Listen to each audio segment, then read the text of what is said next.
Why am I even making this video? At school, when I talk about Tekken with my peers, nobody really knows what I'm talking about.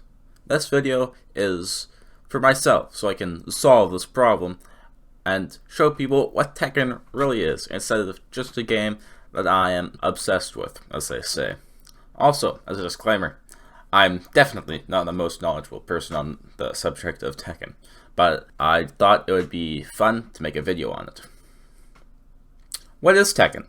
Tekken is a series of 9 games that started with Tekken in 1994, then Tekken 2, Tekken 3, Tekken Tag Tournament, Tekken 4, Tekken 5, Tekken 6, Tekken Tag 2, and Tekken 7. First and foremost, Tekken is a fighting game. A large part of Tekken's identity, or the identity of any fighting game, is its characters. Tekken has a roster of over 50 characters, meaning that there is a probability of a character for everyone. Usually, players pick a main based on several factors: difficulty or lack thereof, visual design, personality, or gameplay. For example, I main Kunimitsu because I like ninjas and flashy attacks, as well as mix-ups, which I'll get into later. I would like to pick up Jin as a secondary because I like his design, both visually and gameplay-wise. People also dislike certain characters due to them being, quote, cheap, boring, or gimmicky. There are also 2D characters in the form of Akuma, Eliza, and Geese, who come with very unique things such as projectiles, invincible reversals, and meters. Attacks in Tekken are done with the 1, 2, 3, and 4 buttons, which correspond to your character's limbs. 1's left punch, 2 is right punch, 3 is left kick, 4 is right kick. These inputs can be combined to do various other things. In my opinion, there are 2 main ways to deal damage in Tekken: through strikes and through throws. Strikes can be used on their own as pokes to varying degrees of effectiveness, but the big damage comes in the form of a juggle combo that is usually started using a launcher, a slower and usually risky move. These options can usually be found in the character's move list, which can consist of as little as 60 or more than 200 moves. These also can have certain properties like being armored, tracking, or unblockable. Those are your other options. They are unblockable, all of them, meaning that you can't guard against them, make them good options for opening up defensive opponents. However, the main weakness of a throw is that it can be, in most cases, ducked, or broken on reaction by observing the hands of the character who is trying to execute the throw. But this requires practice, making them strong against beginner and intermediate players, while quite weak at higher levels of play. Tekken is a 3D fighting game, and thus you can sidestep into the foreground or the background to evade attacks or reposition, which makes movement a very important part of the game, as it easily deals with situations that seem very difficult to deal with when tackled from a purely 2D perspective.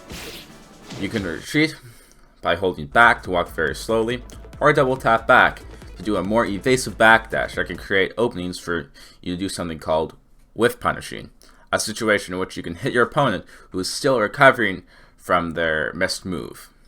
You can also chain backdash together using a method called the Korean backdash, which is more effective, albeit difficult, and requires practice.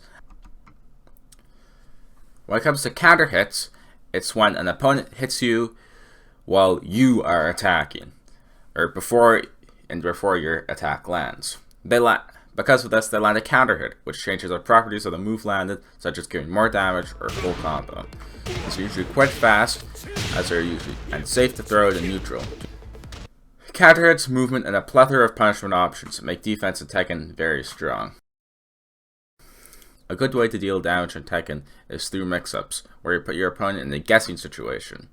In this, they have to guess between a mid and a low, where they can either block standing or crouching.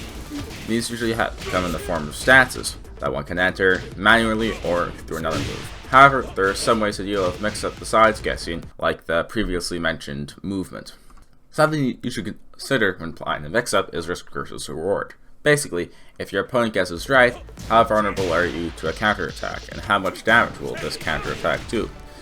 But how much damage will you get if your opponent guesses wrong? Comparing these 2 factors is key to developing a good game plan and seeing success. Tekken is a very deep and complex game, making it a very hard fighting game to reach a level of even basic competency. This is for a number of reasons. First, the basic systems are quite difficult to understand. For example, movement. This is because of the almost essential movement tech. The clearest example of this is the Korean backdash, a movement tech that allows one to retreat more effectively, which Korean Gaming has a good video on that you should watch. There are also 50 characters who each have a huge amount of moves, and so you should know how to sidestep and or block punish all of these moves to see success. There's also some pretty tight execution for combos, such as the perfect electric one God's Fist or the taunt jet upper. There are also some quite difficult moves to pull off, such as just even the normal electric one God's Fist, which gets you to press down forward and 2 in the same 60th of a second. And if you want to play Mishimas, this is basically essential.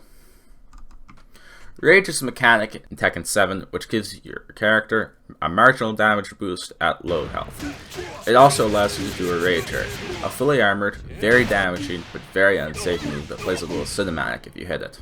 There are also Rage Drives, which are unique to each character and are usually very advantageous on the block. I personally think Rage Drives are cooler, as they are unique from character to character, and you don't have to watch a cutscene if they hit. Cheese is defined as any move, tactic, or strategy which is easier to use than it is to defend against. Different characters have different amounts of cheese. Some characters are, quote, honest, while others are described as cheap. These cheap characters usually have a lot of stances, strings, or throws. Characters who I think are incredibly cheesy are Lucky Chloe, Eddie, King, Nina, Negan, Noctis, and many more, but opinions differ from person to person. But of course, my main is the most honest, difficult, and low-tier character in the game. One might think that cheese is not the spirit of the game, and not honest Tekken, but to quote WaifuWiki again, without cheese, there is no Tekken. Probably one of my favorite things about Tekken is its existence as a spectator sport. However, you can't really understand what's going on completely, or appreciate what the players are doing until you've played the game yourself, so I won't get into that too much.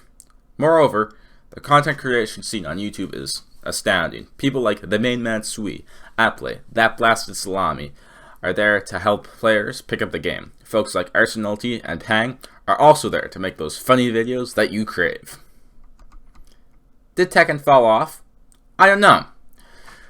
Like, when I started talking about it at school, people think I'm insane. But anybody who says it's a dead game clearly has no idea what they're talking about.